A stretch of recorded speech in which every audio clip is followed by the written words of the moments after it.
গাছে এত ড্রাগন ফুল ফুটতে তোমরা দেখলে, কিন্তু তোমাদেরকে দেখানো হয়নি ড্রাগনগুলো কেমন হচ্ছে। এই দেখো, এটা একটা হচ্ছে একটু বড় হয়েছে, এটা একটা হয়েছে একটু বড়, এটা হয়েছে, এটা এখনো ফুলটা যেটা পচে পড়ে যায় সেটা এখনো পড়েনি।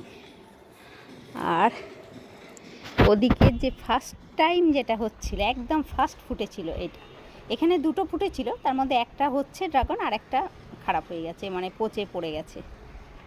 আর ওইখানটাতে আবার দুটো ফুল হচ্ছে আর কি, সবে ছোট এখন। এই হচ্ছে সকাল সকাল আমার ছাদের পরিবেশ। তোমাদেরকে দেখাবো বলে আমি দেখলাম তোমাদেরকে এত ফুল ফোটানো দেখিয়েছি, ড্রাগন ফুল এটাও ফুটলো কয়েকদিন আগে, এত ফুল ফোটা দেখিয়েছি, কিন্তু এখন ফলগুলো কেমন হচ্ছে সেগুলো তো দেখাতে হবে। তো ওই জন্যে সকাল সকাল আজকে চান টান করে ছাদে এসে গেছি আমি। আর আজকের ওয়েদারটা একটু মেঘলা মেঘলা হয়ে আছে, সকালবেলাতে বেশ একটু মেঘলা মেঘলা, অবশ্য কয়েকদিন থেকে একটু বৃষ্টি বৃষ্টিই চলছে আর কি। শুভ সকাল বন্ধুরা, লাইফ অফ বকুলে তোমাদের সবাইকে ওয়েলকাম।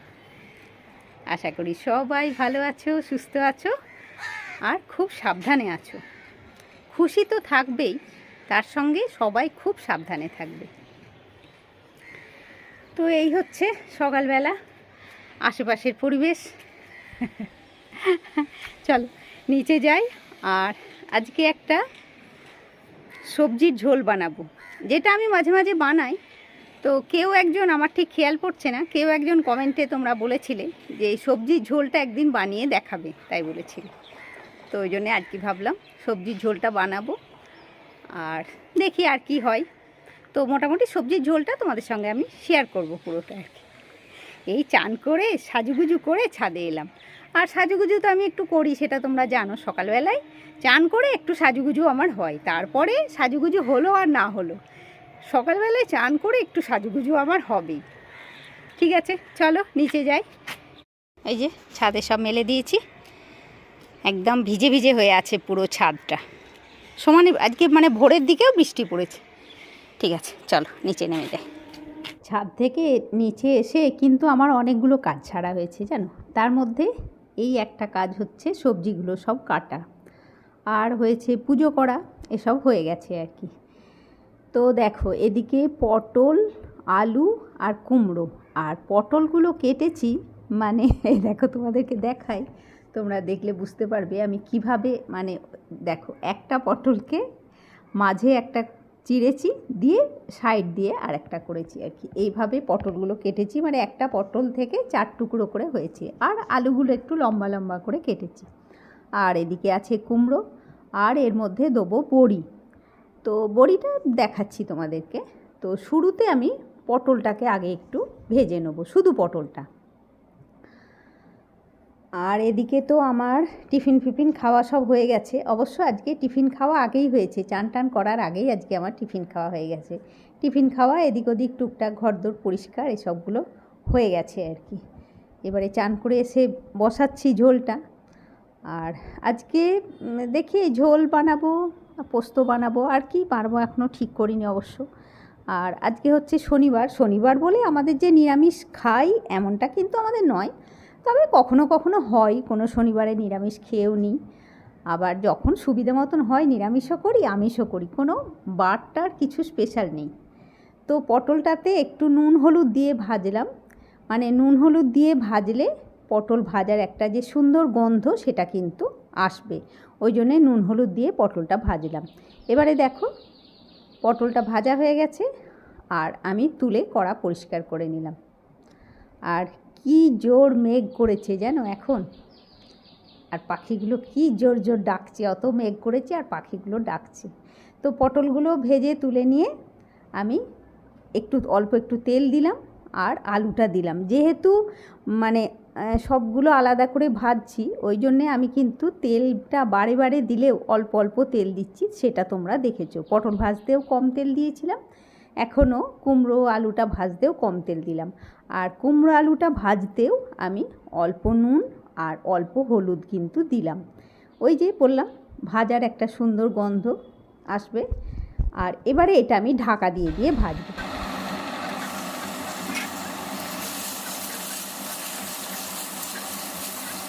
কুমড়ো আর আলুটা ঢাকা দিয়ে দিয়ে বেশ খানিকক্ষণ ভাজা হয়ে গেল, বেশ খানিকক্ষণ মানে ওই 5-7 মিনিট। এবারে আমি মশলাগুলো একটু একটু করে দিয়ে দেবো। শুরুতে দিলাম 1/2 চামচ ধনে গুঁড়ো আর অল্প জিরে গুঁড়ো দিলাম। এই দেখো জিরে গুঁড়ো আবার এটা মানে তুলেও নিলাম, চামচে করে নিয়ে এলাম, কিন্তু জিরে গুঁড়োটা আবার তুলে দিলাম।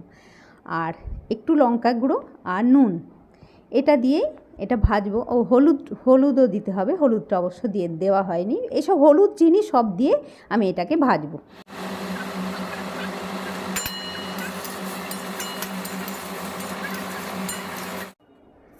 সব কিছু দিয়ে ভালো করে একটু কষিয়ে নিলাম, আর একটু চিনিও দিয়ে দিলাম। এই নাড়তে নাড়তেই চিনিটা ভাজা হলে তো রান্নার রঙটা সুন্দর হয়, ওই জন্য চিনিটা ভাজার সময় দিয়ে দিলাম। আর ভেজে রাখা পটলগুলোও সব আমি দিয়ে দিলাম।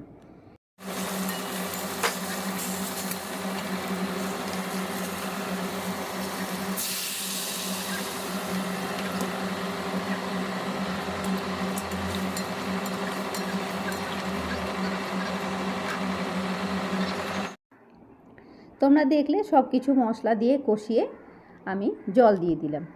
আর এবারে ঢাকা দিয়ে খানিকক্ষণ সেদ্ধ হবে, তবে খুব বেশিক্ষণ সেদ্ধ হবে না, কেননা সব কিছুই তো মানে গ্যাস কমিয়ে কমিয়ে সিমে গ্যাসে সব কিছু ভাজা হয়েছে, ওই জন্যে খুব বেশিক্ষণ সেদ্ধ হবে না।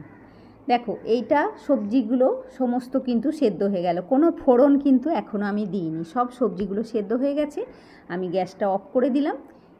আর দেখাচ্ছি একটা আলুকে তোমাদেরকে আমি, মানে কীরকম সেদ্ধ হয়ে গেছে দেখলে, পুরো সেদ্ধ হয়ে গেছে। এবারে এই কড়াটা আমি একটা বাটির মধ্যে সবটা ঢেলে কড়াটা ফাঁকা করে নিয়ে আসবো। দেখো কড়াটা ধুয়ে আবার আমি বসিয়ে দিলাম কড়াটা। এবারে কিন্তু আমি বড়িটা ভাজবো, কেননা বড়িটা আমি শুরুতে তো বড়ি ভাজিনি। এবারে বড়িটা একটু ড্রাই ভেজে নেবো, তারপরে বড়িটাকে আমি তেল দিয়ে ভাজবো। এটা আমি সব সময় করি, তো তাতে বড়িটা ভালো ভাজা হয় আর কি।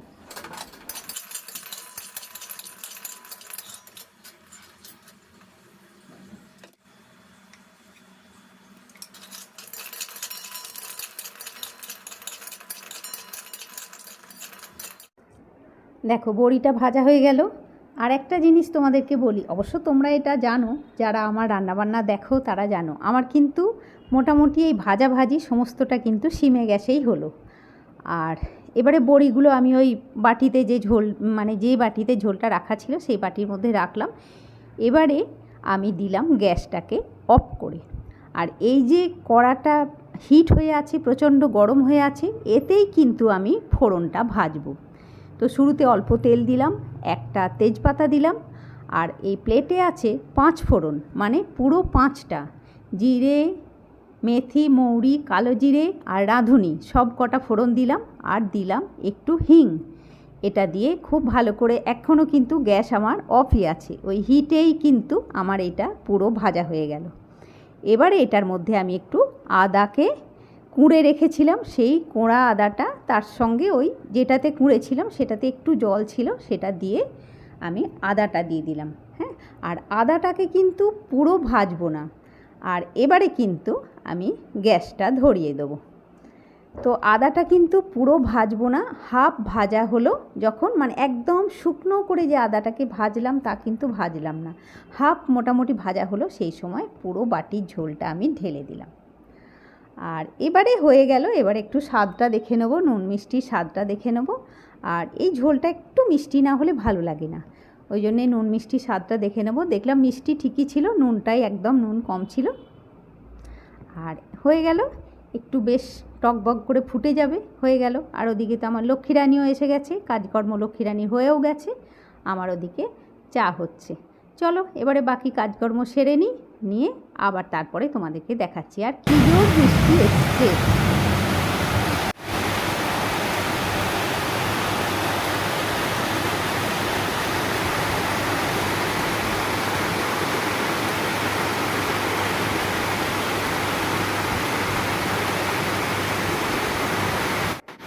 যে প্রচণ্ড বৃষ্টি হলো না, আমাদের এদিকে রাস্তায় পুরো জল জমে গেছে, আর লক্ষ্মীর তো ছাতা নিয়ে বাড়ি গেল আর কি।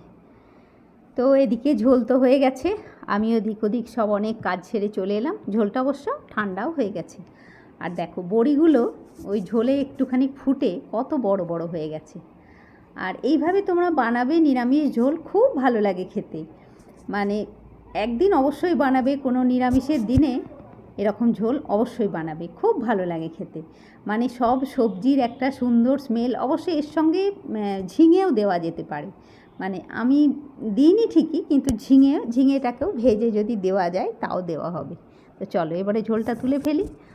আর এর সঙ্গে আমি আরেকটা রান্নাও করেছি, তোমাদেরকে সেটা দেখালে হতো, দেখানো হয়নি। একটু পোস্ত ভাপা করেছি, সেটা আমি একদিন তোমাদেরকে পরে দেখিয়ে দেবো। হ্যাঁ, তো ঠিক আছে বন্ধুরা, এর সঙ্গে আজকে ভ্লগটাও আমি শেষ করছি। তোমরা সবাই খুব ভালো থাকো বন্ধুরা, খুশি খুশি থাকো, নিজের ফ্যামিলির লোকজন নিয়ে খুব আনন্দে দিন কাটাও। আর এই দেখো পোস্ত ভাপাটা করলাম, কিন্তু খেয়াল হয়নি গো, নাহলে এই রান্নার সঙ্গেই দেখিয়ে দিলেই হতো। কেননা বানালাম তো এটার সঙ্গেই, দেখিয়ে দেবো তোমাদেরকে, আগে পরে একদিন দেখিয়ে দেবো, একদম নিরামিষ পোস্ত ভাপা। তো ঠিক আছে, চলো আজকের মতন টাটা। নেক্সট ভ্লগে তোমাদের সাথে আবার দেখা হচ্ছে। আর আজকে ভ্লগ যদি ভালো লাগে অবশ্যই একটা লাইক করবে, কমেন্ট করে বলবে যে নিরামিষ ঝোল তোমাদের কেমন লাগলো, আর অবশ্যই বানিয়ে নিজেরা খাবে। সবাইকে অনেক অনেক ভালোবাসা দিয়ে আজকের মতন টাটা বন্ধুরা।